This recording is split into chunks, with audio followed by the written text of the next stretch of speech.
Heute habe ich wieder einen Starkiller V4 hier liegen von Warsabers. Und da dieser Griff so speziell in seiner Installation ist, mit seinen Einzelteilen und so weiter, wollte ich euch mal zeigen, wie das ganze Ding aussieht, wenn es frisch aus der Verpackung geholt wird. Wir haben hier einmal ganz klar den oberen Teil des Griffes. Hier ist die Kristallkammer verbaut. Wir haben hier das Glasauge. Die Buttons werden hier liegen. Hier ist die Feststellschraube für die Klinge. Und hier wird das Chassis seinen Platz finden und mit einer Feststellschraube hier fixiert. Dann haben wir hier natürlich den unteren Teil des Griffes, auch wieder aus Installer-Sicht wieder wunderbar, kreisrund. Da sind keine Hindernisse. Und dementsprechend habe ich auch schon vor längerer Zeit einfach für die Vorgängerversion mein eigenes Chassis hier designt. Hier kommt noch ein Cover drauf, das war noch ein spezieller Wunsch durch das Fallen V4 habe ich ja neulich gemacht und hier auch ein Cover drauf gesetzt. Das hat Anklang gefunden, das kommt hier auch noch drauf. Sehen wir später, wenn das voll installiert ist. Dann hier die Einzelteile natürlich, ein Speaker, die Batteriekontakte, den Killswitch, Neopixel PCB, das Profiboard, die SD-Karte und was halt beim Griff dabei war, also die Teile, die steuere ich bei, was beim Griff noch dabei war, waren diese zwei PCBs. Das ist einmal dieses hier, das kommt in die Kontrollbox oben, wo die Buttons sind. Wir haben hier die Taster links und rechts, hier nochmal LEDs, die das Ganze zum Leuchten bringen, USB-Zugang. Und das Bequeme einfach hier ist, dass das Ganze mit einem JST-Connector mit dem Hauptboard verbunden wird, nämlich mit diesem hier. Und dieses Board wird wiederum mit dem Profi verbunden. Und das kann man halt auch, also die Buchse führt dann hier zu diesem PCB und diese Buchse kann man wahlweise direkt mit dem Profi verbinden. Dafür ist aber kein JST-Connector vorgesehen in der Verpackung. Also ist nur einer dabei. Den hier, den habe ich mir zusätzlich bestellt, denn ich habe echt keine Lust, hier kleine Drähte reinzufriemeln und auf der anderen Seite zu verlöten. Das macht wenig Spaß und da ist ganz schnell eine Brücke geschlagen. Ihr seht, wie gering da der Abstand ist zwischen diesen ganzen Lötaugen. Deswegen habe ich mir auch noch mal so einen bestellt und von dieser Buchse geht es halt Richtung Profi. Klar, das Profi hat keine Anschlussstellen für so einen Konnektor, aber hier werde ich normal die Kabel anlöten und dann mit diesem Konnektor praktisch verbinden. Entweder sind die Kabel hier lang genug, dass ich direkt ins Profi kann, oder ich werde halt ein paar Kabel dazwischen löten müssen. Die letzte V4-Version hatte hier noch andere Boards. Also ich muss mich jetzt wieder umstellen und gucken, wie das Ganze verdrahtet wird.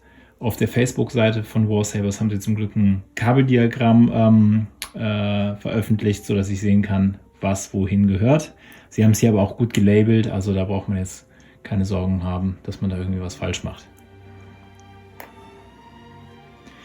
Hier haben wir noch die Platine für die Buttonbox. Hier muss man noch ein bisschen, weil das Ganze rausgebrochen wird aus diesen Platinen, da muss man noch ein bisschen feilen, dann wird das auch wieder glatt.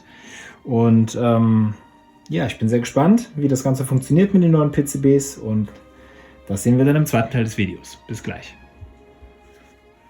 Kleiner Zwischenstopp, bevor wir zum eigentlichen finalen Install kommen.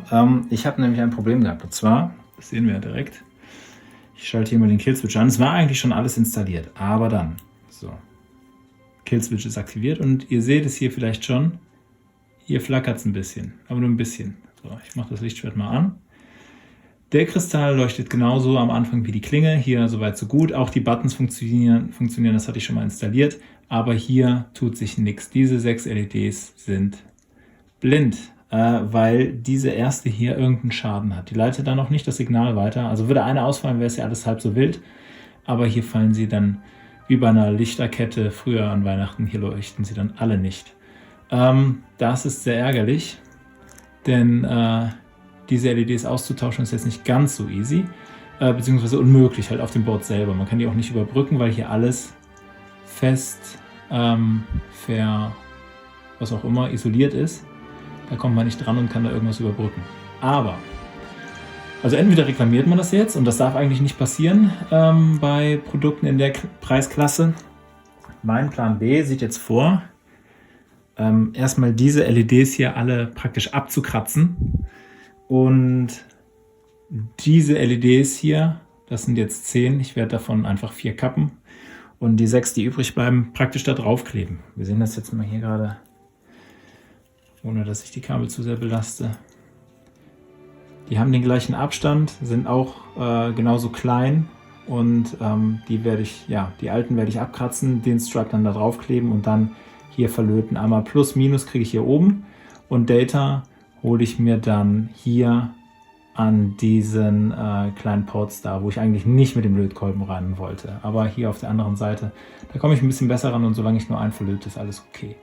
Obwohl die Abstände da so kurz sind. Ja, das ist Plan B. Ist jetzt ein bisschen doof, weil ich wirklich schon ein bisschen gebraucht habe, um diesen Fehler halt zu isolieren und auch zu prüfen, ob es nicht doch irgendwie daran lag, dass der Dataport 2 nicht funktioniert hat. Ich habe auch schon auf 4 gelötet, dass die Konfiguration nicht funktionierte und so weiter, aber die hat auch schon bei anderen Warsabers oder Starkillers funktioniert und ich habe auch so keinen Fehler gesehen. Es liegt leider halt an dieser LED und das ist so ein typisches, also wenn euch das selber mal begegnet, dass halt eine LED so ein bisschen blinzelt und nicht richtig leuchtet, dann liegt es daran, dass die mal wahrscheinlich irgendwie so einen Spannungsbogen bekommen hat und dann deswegen nicht mehr funktioniert. So, und jetzt hoffentlich geht es gleich im nächsten Teil des Videos wirklich nur noch um den finalen Install und nicht um diese Scherereien. So, doch noch mal kurz eingeschoben. Ich wollte euch noch mal zeigen, wie das Ganze jetzt repariert aussieht. Ich aktiviere den Killswitch. Also die kleine Transplantation hat geklappt. Ich habe die LEDs abgekratzt. Das ging mit scharfer Klinge dann sehr einfach. Und dann habe ich hier jetzt diesen neuen Stripe draufgeklebt. Das Kabel hier unten, das weiße, das ist das Data-Kabel, das muss ich ein bisschen verstecken, ein bisschen ankleben. Aber sonst würde ich sagen, bin ich doch sehr zufrieden mit dem Ergebnis. Jetzt muss das Ganze nur wieder reinpassen und ich bin glücklich. So, wir sind im letzten Teil des Videos angekommen. Schön, dass ihr noch dabei geblieben seid. Wie ihr seht, der Griff ist installiert, er funktioniert. Das Austauschen der LEDs hat funktioniert. Hier die Kristallkammer, sie leuchtet endlich, Gott sei Dank. Bin ich auch froh drum. Und auch hier zahlt sich einfach die Erfahrung aus und dass ich zufällig ein passendes Bauteil da hatte. Denn diese schmalen LED-Stripes sind jetzt auch nichts, was man irgendwie ständig hier hat. Ansonsten hätte es geheißen, Warsabers kontaktieren, auf ein Ersatzteil warten und das Ganze dann halt deutlich später zu installieren. Wir gucken uns jetzt mal die Installation an, während hier alles so schön leuchtet. By the way, hier ist ein Gewinde drin, um das Clocking des unteren Teils des Griffes zu gewährleisten, dass der Covertag an der richtigen Position ist. Und zwar muss das ungefähr so stehen, dass ich glaube, diese Lamelle praktisch bündig mit dem Glasauge läuft. Das Problem ist bei der Geschichte, ich kriege den Griff nicht gelöst, also den unteren Teil, wenn ich nicht diese Madenschraube wirklich komplett rausdrehe. Wenn ich das nicht mache, zerkratze ich mir mein Gewinde. Das ist nicht so cool. Ja, und ich komme einfach nicht schnell an meinen Akku dran, wenn ich den möchte, und ans Profiboard. Muss man wissen, ob einem das Clocking das wert ist. So, das legen wir mal gerade ab. Und jetzt sehen wir hier das Chassis. Unten angefangen, der 28 mm Speaker, schön eingelassen. Dann dazu hier wieder unseren Standard-Akku.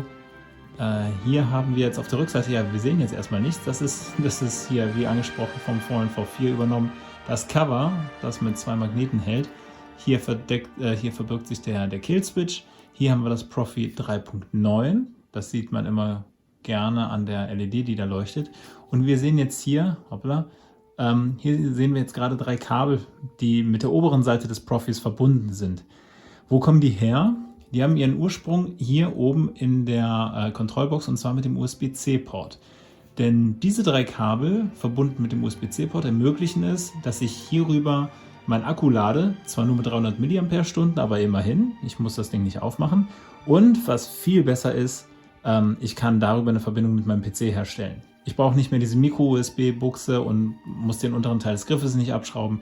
Ich kann hier direkt rein mit USB-C und fertig. Verbindung steht, ich kann flashen. Wunderbar. Das geht wirklich sehr schön und macht wirklich Spaß. Das gefällt mir sehr gut.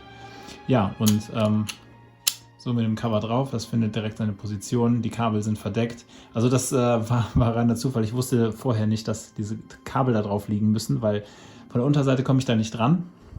Da sind keine Pads dafür und deswegen ist das schon schon sehr cool, dass wir dieses Cover genau zu diesem Board und zu dieser Konstellation auch gedruckt haben. So, wach mal auf. So. Schnurrt wie ein Kätzchen.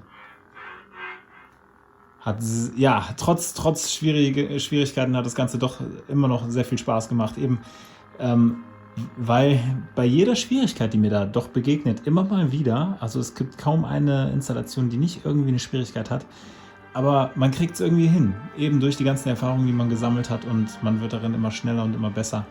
Deswegen bin ich sehr froh, dass ich diesen Griff dann doch zeitnah installiert gekriegt habe, ohne, wie gesagt, irgendwie auf Wartezeiten, was Ersatzteile angeht, angewiesen zu sein. Nach wie vor ein toller Griff, eine tolle Version des Starkillers. Die Version von Seven Chambers gefällt mir noch so einen Ticken besser, die ist näher am Original, kommt aber auch sehr stark darauf an, wie das Weathering gelungen ist. Aber hier dieses Gefunkel fasziniert mich immer wieder aufs Neue und macht einfach nur Spaß. Ich hoffe, euch hat das Video gefallen. Lasst gerne ein Like da und auch ein Abo, wenn ihr mögt. Und dann sehen wir uns im nächsten Video hoffentlich. Bis dahin, tschüss.